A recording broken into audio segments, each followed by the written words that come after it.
ആ ചെല്ല് ചെല്ല്.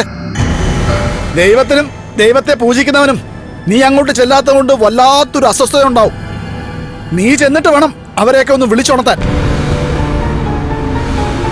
നിങ്ങളുടെ നാവിന്ന് നല്ലതൊന്നും വരില്ലേ മനുഷ്യ?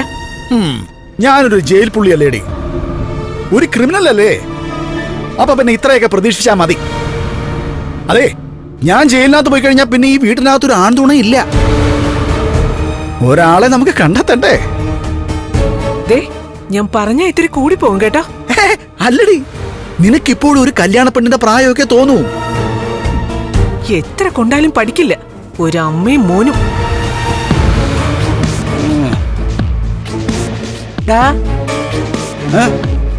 എന്താടാ അവള് പറഞ്ഞിട്ട് പോയേ? ഓ, പതിവ് പല്ലവിക്ക് തന്നെ. എന്തൊക്കെ പറഞ്ഞാലും അവളുമാര് വിചാരിക്കുന്ന പോലെ കാര്യങ്ങളൊക്കെ നടക്കും. വിഷം കലർന്ന പാല് അകത്ത് ചെന്നിട്ട് അവളുടെ കൊച്ചുമോൾക്ക് ഒന്നും സംഭവിച്ചില്ല. അമ്മേ, ആ നന്ദി കെട്ട സ്ത്രീ ഒരു കാരണവശാലും കുഞ്ഞിന് വിഷം കലർന്ന പാലായിരിക്കില്ല കൊടുത്തത്.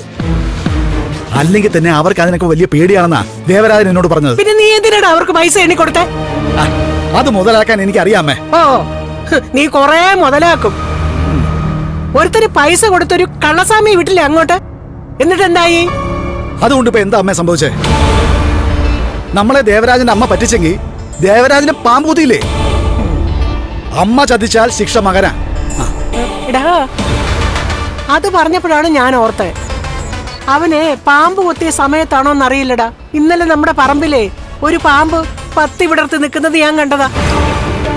ഇവിടെ അങ്ങനെ പാമ്പിന് ഒളിച്ചിരിക്കാൻ പറ്റിയ വീടല്ലല്ലോ. അങ്ങനെയൊന്നും പാമ്പ് വരത്തുമില്ല. ആര് പറഞ്ഞു വരത്തില്ലെന്ന്? ഞാൻ കണ്ടിട്ടുണ്ടല്ലോ ഇവിടെ ഒന്ന് രണ്ടെണ്ണത്തിനെ. അത് വല്ല ചേരയായിരിക്കോ? അതിനെ തന്നെ ആയിരിക്കും അമ്മ കണ്ടേ. ചേര പത്തി വിടർത്തുവോ? ഇന്നത്തെ കാലത്ത് ചേരയല്ല, നീർക്കോലി വരെ പത്തി വിടർത്തും. അതുകൊണ്ട് അതിന് വലിയ അത്ഭുതമൊന്നുമില്ല. എന്തായാലും ആ കുഞ്ഞുണ്ടല്ലോ, അതെ വലിയ കുഴപ്പമാണ് കേട്ടോ. ഇനി അതുകൊണ്ടാണോ അതിനൊന്നും സംഭവിക്കാത്ത എന്നാണ് എന്റെ പേടി. അതൊന്നും അല്ല. ഈ പോയവന്മാരൊന്നും നമ്മൾ പറഞ്ഞ പോലെ ഒന്നും ചെയ്തിട്ടില്ല.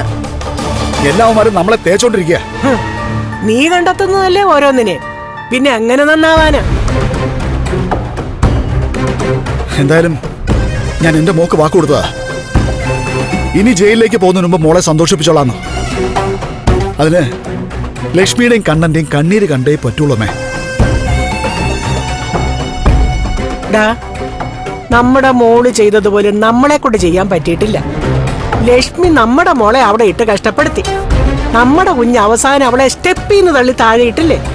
എന്നിട്ടും ലക്ഷ്മിക്ക് അവളുടെ കുഞ്ഞിനെ നഷ്ടപ്പെടാതിരുന്നതേ അവളുടെയും കുഞ്ഞിന്റെയും ഭാഗ്യം കൊണ്ട്. അത്ര പോലും നമ്മളെ കൊണ്ട് നമ്മുടെ കുഞ്ഞിന് ചെയ്തു കൊടുക്കാൻ പറ്റിയില്ലെന്നാ ഞാൻ ഈ പറയുന്നു.